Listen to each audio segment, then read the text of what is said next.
برضه في ناس بيحصل لها ستريس يجي لها حبوب شباب، صح؟ او ممكن حد مثلا مشهوره جدا فتره البيريود ان الهرمونات بتلاقي حبوب طلعت ليه؟ الهرمونات الانثويه والهرمونات الذكوريه الاثنين اللخبطه فيهم بيطلعوا ايه؟ حبوب شباب.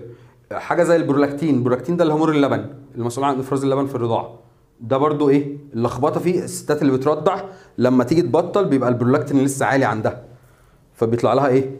حبوب شباب. يعني في بعض الهرمونات هي اللي بتتحكم في الافرازات دي، فبالتالي يعني لخبطه دي ممكن تحصل نتيجه حاجات داخليه زي الهرمونات اللي احنا اتكلمنا عنها او الستريس مثلا، او حاجات خارجيه، او ممكن برضو الاكل، او ممكن حاجات ايه خارجيه زي الشمس، زي الحاجات اللي بنتعرض لها، حد شغلانته فيها حراره جامده، حد بيشرب كافيين كتير. طب ايه علاقه الكافيين؟